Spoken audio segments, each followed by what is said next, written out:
IPL-ൽ രാജസ്ഥാൻ റോയൽസിനെതിരായി നിഷ്പ്രയാസം ജയിക്കുമെന്ന് കരുതിയ മത്സരത്തിലായിരുന്നു ഗുജറാത്ത് 8 വിക്കറ്റ് നഷ്ടത്തിൽ വലിയ നാണംകെട്ട തോൽവി ഏറ്റുവാങ്ങിയതെന്ന് പറയാം. 14-കാരനായ വൈഭവ് സൂര്യവംശി മിന്നും താരമായി മാറിയ മത്സരത്തിൽ 8 വിക്കറ്റിന് GD റോയൽസ് തൂത്തുകളയുകയായിരുന്നു. ഇത്രയും ശക്തമായൊരു തോൽവി ഗില്ലും സംഘവും ഒരിക്കലും സ്വപ്നം പോലും കണ്ടിട്ടില്ല എന്ന കാര്യത്തിൽ ഒരു സംശയവുമില്ല. 210 റൺസിന്റെ വലിയ വിജയലക്ഷ്യമായിരുന്നു റോയൽസിന് മുന്നിൽ ഗുജറാത്ത് മുന്നോട്ട് വെച്ചത്. നായകൻ സഞ്ജു സാംസണിന്റെ അഭാവവും അതുപോലെ മധ്യനിരയുടെ ഫോം ഇല്ലായ്മയും ഫിനിഷിംഗിലെ ദൗർബല്യമെല്ലാം പരിഗണിക്കുകയാണെങ്കിൽ റോയൽസ് ഈ ടോട്ടൽ ചേസ് ജയിക്കുമെന്ന് ആരും തന്നെ പ്രതീക്ഷിച്ചിരുന്നില്ല. എന്നാൽ 35 ബോളിൽ സെഞ്ചുറിയുമായി വൈഭവ് തകർത്താടിയപ്പോൾ വെറും 15.5 ഓവറിൽ 2 വിക്കറ്റ് മാത്രം നഷ്ടത്തിൽ റോയൽസ് വിജയം നേടി. റോയൽസിന്റെ ഈ വമ്പൻ ജയത്തിന് പിന്നിൽ വൈഭവിന്റെ വൺമാൻ ഷോയാണെന്നാണ് ക്രിക്കറ്റ് ലോകം മുഴുവൻ പൊതുവെ പറയുന്നത്. പക്ഷെ വൈഭവിന്റെ അസാധാരണമായ മിടുക്ക് മാത്രമല്ല ഈ ജയത്തിന് പിന്നിലെ കാരണം.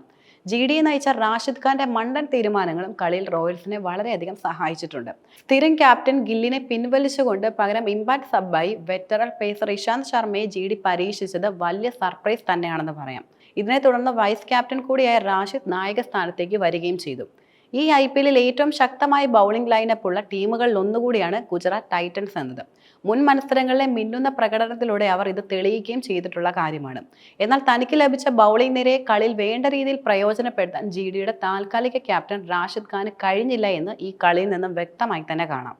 ഗുജറാത്തിലെ നിരയിലെ ഏറ്റവും മികച്ച 3 ബൗളർമാർ പേസ് ജോഡികളായ മുഹമ്മദ് സിറാജ്, പ്രസീദ് കൃഷ്ണ, സ്പിന്നർ സായ് കിഷോർ എന്നിവരായിരുന്നു.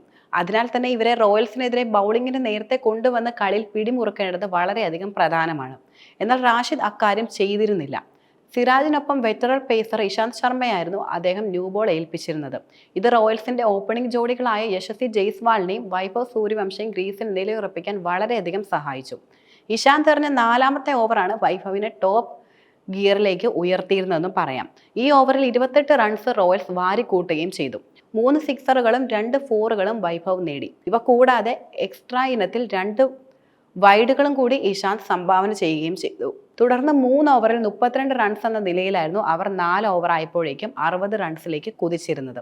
റോയൽസിന്റെ റണ്ണൊഴുക്ക് തടയാൻ അടുത്ത ഓവറിലെങ്കിലും റാഷിദ് പരീക്ഷിക്കേണ്ടത് ആവശ്യമായിരുന്നു. പക്ഷെ സീസണിൽ കാര്യമായി കളിച്ചിട്ടില്ലാത്ത സ്പിൻ ബൗളിംഗ് ഓൾറൗണ്ടർ വാഷിംഗ്ടൺ സുന്ദറിനെയാണ് അദ്ദേഹം പന്ത് ഏൽപ്പിച്ചു കൊടുത്തത്. ഇത് വൻ അബദ്ധമായി മാറിയെന്ന് പറയാം. 21 റൺസാണ് ഈ ഓവറിൽ റോയൽസിന് കൂടുതൽ ലഭിച്ചത്. ഓവറിൽ ആദ്യത്തെ ബൗളിംഗ് ജയ്സ്വാൾ 4 അടിച്ചു തുടങ്ങിയപ്പോൾ 2 സിക്സറും ഓരോ 4ഉം കൂടി പറത്തിയ വൈഭവ് വാഷിംഗ്ടണിനെ നാണം കെടുത്തുകയായിരുന്നു ശരിക്കും. എന്നാൽ റോയൽസിന്റെ ടോട്ടൽ 5 ഓവറിൽ 81 റൺസ് നേടുകയും ചെയ്തു. 6-ാം ഓവറിലായിരുന്നു പ്രസിദ്ധ് ബൗളിങ്ങിനായി എത്തിയത്. വെറും 6 റൺസിന് മാത്രമാണ് അദ്ദേഹം വഴങ്ങിയത്. മാത്രമല്ല പ്രസിദ്ധിനെ നേരിടാൻ വൈഭവ് പതറുന്നതും കാണുവാൻ കഴിഞ്ഞു. ഗുജറാത്ത് ടൈറ്റൻസ് നായകൻ റാഷിദ് ഖാൻ വരുത്തിയ 2-ാമത്തെ പിഴവ് സ്പിൻ ബൗളിംഗിൽ ടീമിന്റെ തുറുപ്പുചീട്ടായിരുന്ന സായ് കിഷോറിനെ വൈകിപ്പിച്ചു എന്നതായിരുന്നു. സീസണിലെ ഇതുവരെയുള്ള പ്രകടനവും വിക്കറ്റ് എടുക്കാനുള്ള കഴിവും പരിഗണിക്കുകയാണെങ്കിൽ വാഷിംഗ്ടൺ സുന്ദറിനേക്കാൾ നേരത്തെ പന്തെറിയേണ്ടത് യഥാർത്ഥത്തിൽ സായ് കിഷോറാണ്. എന്നാൽ കളിയിൽ ഗുജറാത്തിന്റെ തോൽവി ഉറപ്പായ ശേഷം 14-ാമത്തെ ഓവറിലായിരുന്നു അദ്ദേഹത്തെ ബൗളിങ്ങിനായി വിളിച്ചിരുന്നത്. റോയൽസ് അപ്പോൾ 2 വിക്കറ്റിന് 183 റൺസ് എന്ന നിലയിൽ ജയത്തിന് തൊട്ടരികത്ത് തന്നെ എത്തുകയും ചെയ്തു. സായ് കിഷോറിന് കളിയുടെ ആ ഘട്ടത്തിൽ കാര്യമായി ഒന്നും തന്നെ ചെയ്യാൻ കഴിഞ്ഞിരുന്നില്ല. കുറെ കൂടി നേരത്തെ അദ്ദേഹത്തെ ബൗൾ ചെയ്യിപ്പിച്ചിരുന്നെങ്കിൽ 1-2 വിക്കറ്റുകളുമായി GD കളിയിലേക്ക് തിരികെ വരാൻ അദ്ദേഹം സഹായിച്ചേനെ എന്നതിൽ ഒരു സംശയവും വേണ്ട.